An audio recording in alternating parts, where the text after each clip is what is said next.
इंसान जब अपने शौक़ को पूरा करने के लिए काफ़ी गलत तरह के हथकंडे को अपनाता है तो एक दिन उसका भांडा और राज खुल ही जाता है। लेकिन जब राज खुलता है तो उसकी वजह से उसका हंसता खेलता परिवार भी तबाह हो जाता है। आज की घटना में सेम कुछ ऐसी होता है कि एक व्यक्ति अपने ही परिवार के खिलाफ़ इस तरह हो जाता है कि उसकी वजह से उसका हंसता खेलता परिवार भी अब तबाह हो जाता है। लेकिन दोस्तों, जब पुलिस के सामने सच्चाई निकल के आती है, इसे सुनने के बाद लोगों का रूह तक कांप जाते हैं। आखिर क्या था आज की घटना में क्या हुआ? आज की घटना की आप पूरी तह तक सच्चाई जानने के लिए इस वीडियो को आप लास्ट तक जरूर देखिएगा। नमस्कार दोस्तों, मैं प्रदीप कुमार आपको इस टेढ़ी बात चैनल पे मैं स्वागत करता हूं।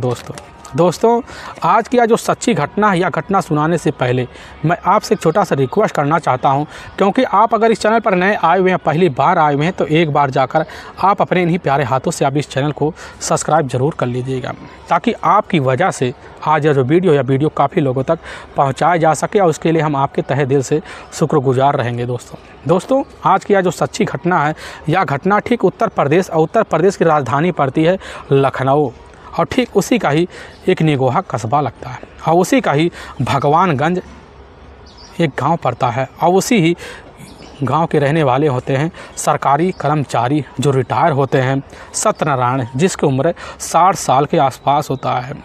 उनका अपना एक बेटा होता है दिलीप, अब जिसकी उम्र लगभग 28 साल के आसपास होता है। लेकिन इधर दिलीप जो होता है, अपने ही पास एक सरकारी अस्पताल होता है, उसी में जाकर नौकरी किया करता था।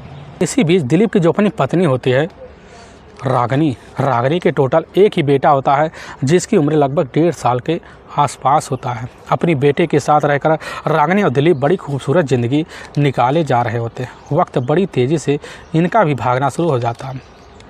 लेकिन तभी मैं बात कर रहा हूँ 25 सितंबर साल 2017 का ही वक्त होता है। तो वही लगभग सुबह का टाइम हो जाता है। तो इधर दिलीप और साथ में रागनी दोनों ही अपने ही चारपाई से जैसे उठते हैं तो बरामदे में जाते हैं। देखता है दिलीप की जो होता है उसके जो अपने पिता हो सत्यनारायण अपने ही चारपाई पर नहीं दिख रहे हैं। तो उसी समय अपनी पत्नी से पूछ बैठता है कि वह कहाँ गए हैं। तो उसकी जो अपनी पत्नी होती है, अब इधर रागनी दिलीप से कह देती है कि वह तो रात में गांव के बाहर एक ऑर्केस्ट्रा आया हुआ था, वह देखने के लिए गए हुए थे। यह बात दिलीप सुनता है, चौंक से जाता कि आखिर अभी तक हमारे पिता सत्यनारायण चले कहाँ गए, लौटे क्यों नहीं। और उसी वक्त अपना चप्पल पहनता है। चप्पल पहनने के बाद दिलीप जो होता जहाँ पर ऑर्केस्ट्रा हो रहा था वहाँ देखने के लिए पहुँच जाता है, और उन्हीं रिश्तेदारी से पूछताछ करता है। पता चलता है कि सत्यनारायण जो होता है यहाँ तो आए ही नहीं। बड़े समय पड़ जाता है। पढ़ने की वजह से जो होता है दिलीप उसी वक्त अपने कुछ हितकारियों को साथ लेता है, और लेने के बाद अपने पिता सत्यनारायण की जो होता है अपने ही गांव में तलाशी करता है, लेकिन कहीं पर अता पता नहीं चलता है। और ऐसे तलाशी करते करते 2 घंटे का वक्त निकल जाता है। और तभी उसी बीच दिलीप के पास एक व्यक्ति आता है। उसी के कानों में एक ऐसी बात कह जाता है जिसकी वजह से दिलीप वहीं दहाड़े मार कर चीख चिल्ला पड़ता है, और चीख चिल्लाते हुए तुरंत ही उसी व्यक्ति बताए हुए स्थान पे पहुंचता है। देखता है सड़क होता है, उसी के साइड में एक झाड़ी होता कटीले नुमा, उसी में उसके पिता सत्यनारायण की डेड बॉडी एकदम औंधे मुँह पड़ा होता है। वहीं दिलीप नज़ारा देखता है, बड़ी तेज़ से चीख पड़ता है, चीख के रोना शुरू कर देता है। और इस चीख की आवाज़ सुनकर जो होता है गांव के जितने भी लोग होते हैं, सामुदायिक लोग होते हैं, सभी लोग वहाँ इकट्ठा हो जाते हैं। इकट्ठा हुए लोग जो होते हैं तरह तरह की बातें करते हैं। लेकिन उसी में से एक व्यक्ति होता है, हितकारी होता है, जो अपने ही नज़दीकी पुलिस थाने निगोहा में फ़ोन कर देता है। वहाँ के थाना प्रभारी चैंपियन लाल जैसे खबर पाते अपनी टीम को लेते और जिप्सी को अलर्ट कर देते हैं। बड़े अधिकारी को भी सूचना दे देते हैं। चैंपियन लाल बिना टाइम गंवाए अपनी जिप्सी निकालकर कुछ ही मिनट के अंदर जो होता है उसी घटना पर पहुंचते देखते हैं गांव वालों का जमावड़ा लग चुका होता है। लेकिन गांव वाले जो लोग होते हैं चैंपियन लाल की जिप्सी को देखते हैं तो अपने आप छट से जाते हैं। थाना प्रभारी चैंपियन लाल जो होता है घटना के करीब पहुँचते, निरीक्षण करते, देखते कि सही में एक व्यक्ति का डेड बॉडी जो होता है जिसकी उम्र लगभग 56 से 61 साल के बीच होता है, वहीं औंधे मुँह पड़ा होता है। थाना प्रभारी अपने कुछ पुलिसकर्मियों को अलर्ट कर देते हैं, और जैसे ही पलटते देखते हैं उनके जो चेहरे के जो मुआयना होता है लाल हुआ पड़ा होता है। थाना प्रभारी समझ जाते हैं कि इनकी सांस फूलने की वजह से मौत हो गई है। वहाँ पर खड़ा इधर सत्यनारायण का अपना जो बेटा होता है दहाड़े मार के जब चीख चिल्ला रहा होता है, थाना प्रभारी चैंपियन लाल अपने कुछ कांस्टेबल को इशारा करते हैं। इशारा करने के बाद दिलीप के पास पहुँचते और समझाना बुझाना शुरू कर देते हैं। लेकिन पुलिस की टीम जो होती है जैसे ही दिलीप से पूछताछ शुरू कर देती है तो दिलीप बिना टाइम गंवाए पुलिस के सामने बेधड़क कहने लग जाता कि साहब, हमारे पिता सत्यनारायण को रास्ते से हटाने वाला कोई और नहीं है, हमारी खुद की अपनी पत्नी रागिनी है, क्योंकि इसके बारे में हमें पूरी तरह से हमारे पिता ने सूचना दे चुके होते हैं। यह बात थाना प्रभारी सुनते हैं और चौक से जाते हैं। चौंकने के बाद पुलिस की टीम जो होती है जब घटनास्थल का निरीक्षण करने लग जाती है तो वहीं पास उनके ही जेब के कतरे पर रखा हुआ एक चूड़ी दिखाई देता है। वह चूड़ी लाल कलर का होता है। थाना प्रभारी उस चूड़ी को अपने कब्जे में लेती है, लेकिन जैसे दिलीप से उस चूड़ी को दिखवाती है, दिलीप देखता तो उसी समय कहने लग जाता कि साहब, यह चूड़ी किसी और का नहीं है, यह चूड़ी खुद हमारी अपनी पत्नी रागिनी का है। लेकिन पुलिस की टीम यह कतई नहीं चाहती थी कि कोई निर्दोष इस अपराध में शामिल हो, इसीलिए पुलिस की टीम जो थी अपने हिसाब से जांच पड़ताल करने के लिए सबसे पहले सत्यनारायण के बॉडी को अपने कब्जे में लेती है, पंचनामा भरकर उठाकर अपने ही नज़दीकी जो सरकारी अस्पताल होता है अब उसी में पोस्टमार्टम के लिए भिजवा देती है। पोस्टमार्टम का रिपोर्ट भी आ जाता है। आने के बाद पुलिस की टीम जब शाम का टाइम होता है रिपोर्ट देखती है, चौंक से जाती है, क्योंकि रिपोर्ट में सांस फूलने की वजह से शरीर पे चोट के निशान भी पाए गए होते हैं। पुलिस का जो शंका होता है अब उसी वक्त जो होता है इधर दिलीप के तहरीर पर उसकी जो अपनी पत्नी होती है रागिनी के ऊपर चली जाती है। चले जाने की वजह से पुलिस की टीम एक महिला सहित दिलीप के घर पहुंचती है और वहीं पर खड़ी रागिनी से पुलिस की टीम जब पूछताछ करती है तो महिला कांस्टेबल के जो महिला अधिकारी होते हैं उनकी जो नज़र होता है रागिनी के दाएं हाथ पे जाता देखते हैं। उसके दाहिने हाथ में चूड़ियाँ बहुत कम है, बल्कि बाएं हाथ में चूड़ियाँ बराबर पड़ी हुई हैं। महिला कांस्टेबल देखकर चूड़ियों को समझ जाती कि बस करो, पूरा जो सहयोग हत्या में यह किसी और का नहीं है, खुद जो होता रागिनी का है। इसीलिए पुलिस की टीम महिला अधिकारी सहित रागिनी के करीब जाती है और जैसे ही एक जुबान खोलती है तो रागिनी चौंक से जाती है, क्योंकि रागिनी समझ नहीं पाती कि आखिर महिला अधिकारी हमारे करीब क्यों आ रही है, और पीछे हटना शुरू कर देती है। और जैसे ही दरवाज़ा देखती है उसके करीब भाग पड़ती है। महिला अधिकारी दौड़कर पकड़ लेती है, अपने कब्जे में लेती हैं और उठाकर अपने नज़दीकी पुलिस थाने निगोहा ले जाती हैं और कुर्सी पर बैठाती हैं बिना किना सख्ती और बिना किसी शक्ति दबाव के। इधर जो होती है रागिनी टूट से जाती है। टूटने के बाद जो सच्चाई रखती है और रखने के बाद जो हकीकत सबके सामने आता है, इसे सुनकर लोगों का कलेजा और रूह तक दोनों थर्रा से जाते हैं। असल में इसी उत्तर प्रदेश जो ज़िला पड़ता है लखनऊ, असल में इसी उत्तर प्रदेश की जो राजधानी पड़ती है लखनऊ, उसी का ही निगोहा जो कस्बा पड़ता है भगवानगंज गांव पड़ता है, उसी गांव के रहने वाले सत्यनारायण होते हैं, जिनके परिवार में उनकी अपनी पत्नी भी होती है कलावती। लेकिन ठीक घटना से कुछ दशक पहले जो होता है सत्यनारायण उस समय एक सरकारी कर्मचारी होते हैं। सरकारी कर्मचारी होने के नाते उनकी जो शादी होती है बड़ी जल्दी कलावती से हो जाती है। लेकिन शादी के बाद उनका जीवन जो होता है कलावती के साथ बड़ी खूबसूरत तरीके से बीतता है। लेकिन कुछ साल जब बीतते हैं, इधर सत्यनारायण जो होते हैं किसी भी वक्त जो था अपनी खुशियों को नहीं बटोर पाते, क्योंकि कलावती अभी तक किसी भी बच्चे की माँ नहीं बन पाती है, जिसकी वजह से कलावती की जो ज़िंदगी होता है बड़ी बेतहाश हो जाता है। लेकिन उसी वक्त जिस कंपनी में और जिस सरकारी कर्मचारी के पद पर तैनात होते हैं उनके कुछ सहयोगी होते हैं, उसी वक्त सत्यनारायण को सलाह देते हैं क्यों ना आप किसी रिश्तेदार के बेटे को और साथ में हित बिहारी के बेटे को अपना गोद ले ले, क्योंकि उन्हें पता होता है कि सत्यनारायण के पास जो होता है जायदाद और ज़मीन की कमी नहीं होती है। जो भी उनका बेटा बनेगा उसकी ज़िंदगी बड़ी खूबसूरत हो जाएगी। लेकिन सत्यनारायण जो होते हैं किसी की बात में नहीं आते। सत्यनारायण अपनी पत्नी कलावती के पास जाते, काफ़ी समझाते बुझाते हैं, अपनी पत्नी कलावती की राय लेते हैं और राय के लेने के बाद जो होता है खुद अनाथालय जाते हैं, वहाँ से एक बच्चा तौर तरीके से गोद ले लेते हैं। गोद लेने के बाद उस बच्चे का जो नामकरण होता है बड़े ही रीति रिवाज के तहत जो होता है दिलीप को रखवा लेते हैं और दिलीप को अपना बेटा मान लेते हैं। हर चीज़ हर जायदाद में उसका नाम जुड़वा देते हैं। खूबसूरत ज़िंदगी दिलीप के साथ बीतना शुरू हो जाता है। वक्त भागने लग जाता है और दिलीप को बड़े बेहतर तरीके से शिक्षा दिलाना कोशिश भी कर देते हैं और शिक्षा दिलाने के बाद उसकी जो तरक्की होती है धीरे धीरे ऊंचाइयों पर चढ़ जाती है। और जब चढ़ने लग जाती है तो इसी बीच दिलीप की जो नौकरी होती है वह जाकर ठीक उत्तर प्रदेश का जो उन्नाव जिला पड़ता है वहीं जूनागंज पड़ता है, एक सरकारी अस्पताल होता है, उसी अस्पताल में जाकर दिलीप की नौकरी लगवा देते हैं। नौकरी लगवाने के बाद खूबसूरत तरीके से दिलीप अपनी ज़िंदगी अपनी माँ और पिता के साथ जीना शुरू कर देता है। लेकिन दिलीप को तब तक नहीं पता होता कि अभी तक हमारे माता पिता या तो है ही नहीं। लेकिन जब कुछ वक्त बीतता है तो इसी बीच दिलीप को भी अपने पिता के द्वारा पता चल जाता है। लेकिन इसमें कोई अड़चन नहीं आता है। क्योंकि दिलीप को अपने माता पिता पर भरपूर यकीन भी होता है। सत्यनारायण को जब लगने लग जाता है कि दिलीप अब खुद अपने पैरों पर खड़ा हो चुका है, तो उसी वक्त जो था सत्यनारायण अपने बेटे इधर दिलीप के लिए शादी के लिए रिश्ते की तलाशी करते हैं। तभी उनके कुछ हितकारी होते हैं, उन्हीं के द्वारा पता चलता है कि ठीक उत्तर प्रदेश का ही जाना माना ज़िला है रायबरेली, उसी का ही बछरावा थाना लगता है और ठीक उसी का ही एक भक्तखेड़ा गांव पड़ता है। असल में भक्तखेड़ा गांव के रहने वाले होते हैं राजकुमार, उनकी अपनी पत्नी भी होती है, उनके टोटल 3 बच्चे होते हैं, जिसमें सबसे बड़ी बेटी होती है रागनी। रागनी जिस कॉलेज में तौर तरीके से पढ़ाई कर रही होती है, उसी कॉलेज में पढ़ाई करने वाला होता है एक अमित, जो देखने में काफ़ी चंचल भी स्वभाव की अच्छा होता है। लेकिन अमित जो होता है कुछ वक्त बाद उसी कॉलेज में रहते हुए रागनी से प्रेम संबंध कर लेता है। संबंध करने के जो चर्चे होते हैं पूरे इलाके में गूंज जाते हैं, लेकिन इसकी जो खबर होता है राजकुमार को लगता है तो भनस रह जाते हैं।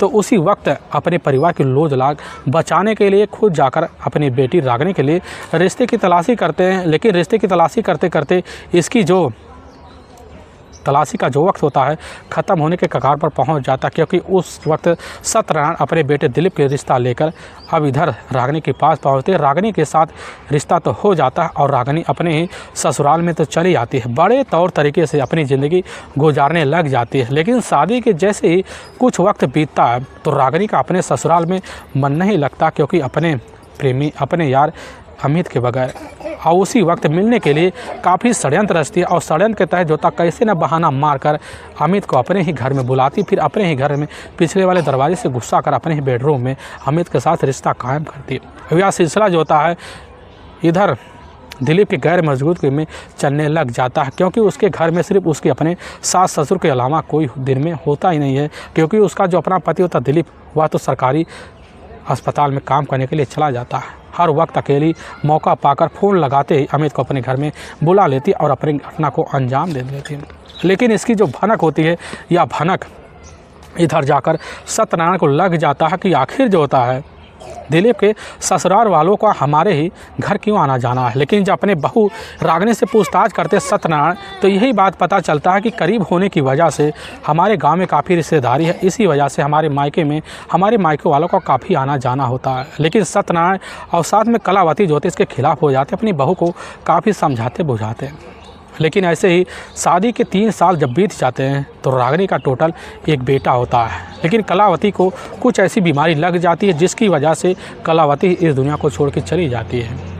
इधर सत्यनारायण को लगने लग जाता है कि हमारी तो उम्र हो चुकी है। उसी वक्त अपने जायदाद के जितने भी हिस्से होते हैं अपने बेटे दिलीप के नाम करवा देते हैं और करवाने के बाद अपनी ज़िंदगी खुद अकेले ना गुजारने की वजह से अपने बेटे अपने बहू के साथ रहने के लिए फ़ैसला लेते हैं, क्योंकि उनका उसी गांव में 2 नए प्लॉट होते हैं। उसी प्लॉट में अपने बहू के साथ अब रहना शुरू कर देते हैं, क्योंकि दिलीप सुबह अपने काम के लिए निकल जाता और पूरा दिन इधर खुद जो होते हैं सत्यनारायण कमरे पर बैठे रहते हैं, क्योंकि लगभग घटना से 1 साल पहले रिटायर होकर वह बैठे होते हैं। लेकिन तभी उनकी नज़र में कुछ ऐसे अभाव हो जाते हैं, उनको एहसास हो जाता है कि हमारे घर में हमारे बेटे की गैर मौजूदगी में उसके मायके वालों का क्यों आना जाना है। लेकिन सबसे ज़्यादा जो आना जाना है इधर अमित का ही आना जाना है, क्योंकि अमित ने पूरे गाँव में अपने नाम के चर्चे बिछा रखे होते हैं और इसकी पूरी भनक सत्यनारायण को थी। इसीलिए सत्यनारायण जब इस बात की जिक्र अपनी बहू रागनी से करते तो उसकी जो अपनी बहू थी रागनी अपने ही ससुर से लड़ बैठती और यही झगड़े तकरार जो होता हर दिन होना शुरू हो जाते हैं। लेकिन इसकी खबर जो होता है इधर सत्यनारायण के कुछ अपने करीबी उन्हीं के द्वारा जाकर दिलीप को लग जाता है। लेकिन दिलीप को जब लगता है तो यकीन नहीं होता है, नाकिन होने की वजह से अपनी पत्नी से जब जिक्र करता है उसकी जो अपनी पत्नी थी रागनी यही बात कहती है कि आखिर तुम्हारे कानों में जो बात जिसने भी कही है वह हमारा तुम्हारा खुद का दुश्मन है, इसीलिए उसकी बात की यकीन ना करो। लेकिन दिलीप जो होता है अपने दोस्त की बात पर यकीन कर लेता है और अपनी पत्नी की सच्चाई जानने के लिए पीछे पड़ जाता है। तभी उसके दोस्तों के द्वारा पता चल जाता है कि जो सच्चाई पहले थी वह सच्चाई तो अब भी है कि हमारे ही अपनी जो पत्नी है रागनी का अपने ही मायके का अमित से मिलना जुलना जारी है। और उसी वक्त अपनी पत्नी को आकर समझा बुझा कर अमित से बेजोड़ रिश्ता कायम करने के लिए तोड़ने की हिदायत देता है। लेकिन कुछ दिन अमित और साथ में रागनी दोनों शांत रहते हैं। लेकिन जब कुछ दिन शांत रहते हैं तो इधर दिलीप को विश्वास हो जाता है कि हमारी पत्नी का जो रिश्ता ख़त्म हो चुका था। लेकिन इधर ना अमित को रहाइश होता है और ना इधर दूसरी तरफ रागनी को रहाइश होता है। और रात का मौका निकाल कर कभी कभी होता खुद अमित को अपने ही ससुराल बुला लिया करती थी और दिन में तो बेधड़क अपने बेडरूम में संबंध बनवाती। वक्त जब गुजरने लग जाता है तो इसकी जो खबर होता है सत्यनारायण को जब लग जाता है कि हमारी अब जो बहू है उस पर लगाम लगना हमारी बस की बात नहीं है, तो इसकी शिकायत अपने गांव में जितने हितकारी होते हैं सबके सामने रख देते हैं। सभी लोग समझाते बुझाते कि अपनी बहू को समझाओ, लेकिन सत्यनारायण जब परेशान होते हैं यहाँ तक अपनी बहू को धमकाते भुमकाते हैं, काफ़ी बार धमका भुका कर शांत करवाते हैं। लेकिन इसी शांत की वजह से इधर रागिनी काफ़ी तंग आ जाती और फैसला ले लेती है कि क्यों ना झगड़े का जो कारण है सत्यनारायण को अपने रास्ते से हटवा दिया जाए। और उसी समय एक षड्यंत्र बनाती है, लेकिन षड्यंत्र के तहत खतरनाक फैसला लेते हुए अपने मुकाम को हासिल करने के लिए अब लग जाती है। लेकिन तभी ठीक घटना से मात्र 4 दिन पहले जो होता है, इधर सत्यनारायण अपने ही खेतों में कुछ काम के लिए गए होते हैं, लेकिन जैसे दोपहर को लौटते हैं देखते हैं कि दरवाज़ा तो खुला हुआ है, लेकिन रागिनी के कमरे से किसी का चिड़चिड़ाहट की आवाज़ हो रही थी। दरवाजे के पास जाते हैं, खिड़की खोलते सत्यनारायण जो रागिनी का बेडरूम का नज़ारा देखते हैं दंग सर आ जाते, क्योंकि उनके सामने उनकी जो अपनी बहू होती है रागिनी और साथ में अमित का रिश्ते को अंजाम देते हुए नज़ारा दिख जाता। नज़ारा देखकर भनक जाते। उसी समय फ़ोन मिलाते, एक एक बात की जानकारी सत्यनारायण अपने बेटे दिलीप को दे देते हैं। दिलीप खबर पाता भन्ना सा जाता है, लेकिन उसी वक्त रागिनी दरवाज़ा खोलती अपने ही ससुर को अपने सामने पाती है, सन रह जाती है, अपने ससुर के पैर पकड़कर माफ़ी मांगती है। समझ जाती है कि इसकी शिकायत अभी बाहर तक नहीं गया हुआ है। लेकिन जैसे मामला शांत होता है तो रागिनी सोच बैठती इसकी कार्रवाई आगे ना बढ़े, इसकी पहले ही अपने ससुर को हमेशा हमेशा के लिए रास्ते से हटा दिया जाए। और तभी ठीक 24 सितंबर साल 2017 का ही अब जैसे ही रात का टाइम होता उसी वक्त सत्यनारायण को पता चलता है गांव में ऑर्केस्ट्रा है। ऑर्केस्ट्रा की जानकारी लगते ही सत्यनारायण अपनी बहू से बोल के निकल जाते, गांव में जा रहे हैं ऑर्केस्ट्रा देखने के लिए। और यह खबर जैसे ही रागिनी को लगता है, रागिनी फ़ोन के द्वारा अमित को सूचना दे देती है। अमित खबर पाता है, खबर पाने के बाद जो होता है उसी वक्त अपनी बाइक लेकर रागिनी के करीब पहुंचता है और रागिनी और अमित दोनों मिलकर जो होता है गांव से बाहर जाते हैं। लेकिन अमित का करीबी दोस्त होता है जो अमित के साथ ही शामिल होता है, जब बाहर जाते हैं तो दौड़कर खेत में ही एकाएक अपने ससुर को इधर खुद रागिनी पकड़ लेती है। लेकिन अपने हथकंडे में बचते हुए खुद जब सत्यनारायण अमित और साथ में उसके करीबी दोस्त को देखते हैं, खुद काफ़ी संघर्ष करते हैं। लेकिन जब रागिनी देखती है कि दोनों की बस की बात नहीं है, खुद उनके ऊपर टूट पड़ती है और उनका एक गमछा उनके गले में लगाकर जोर से खींच लेती है, जिसकी वजह से वहीं सत्यनारायण हमेशा हमेशा के लिए दुनिया छोड़ के चले जाते हैं। और वहीं से अमित और उसका करीबी दोस्त दोनों फरार हो जाते हैं। रागिनी अपने घर आती है, लेकिन अपने पति के घर में रहते हुए वह इस रहस्य को तुरंत उजागर नहीं करना चाहती थी कि आखिर षड्यंत्र रचा जा सके। लेकिन इधर दिलीप जोता जैसे अपने पिता के बारे में सुबह के टाइम में पूछताछ करता रागिनी कह देती है गांव में ऑर्केस्ट्रा था, देखने के लिए गए हुए थे, क्योंकि रागिनी का जो अपना पति होता दिलीप सिर्फ अपने काम पे ध्यान देता था, उसको नहीं पता होता था गाँव में क्या हो रहा है। लेकिन जब रागिनी के द्वारा पता चलता दिलीप को गाँव में ऑर्केस्ट्रा है तो तलाशी करने के लिए अपने पिता के निकल जाता है। लेकिन सारा जो रहस्य 4 घंटे के अंदर पुलिस के सामने आ जाता है। लेकिन वाकई में दोस्तों पुलिस के सामने जब यह सच्चाई खुद रागिनी की तहरीर पर आता, पुलिस की जो टीम होती है बिना टाइम गंवाए रागिनी और साथ में उसका अपना जो प्रेमी होता अमित और उसका अमित का करीबी दोस्त, पुलिस तीनों को अपने कब्जे में ले जाकर कोर्ट में पेश कर देती है। कोर्ट में तीनों के ऊपर काफ़ी गंभीर धारा में मुकदमा दर्ज करके ले जाकर हमेशा हमेशा के लिए जेल की सलाखों के पीछे डाल देती है। दोस्तों हमें इस घटना का सुनाने का उद्देश्य किसी के दिल को ठेस पहुँचाना नहीं है, बल्कि आपको यह बताना कि आप जहां भी रहें आप सावधान और सतर्क जरूर रहें। दोस्तों फिर मिलेंगे एक नए वीडियो के साथ, तब तक के लिए जय हिंद और जय भारत।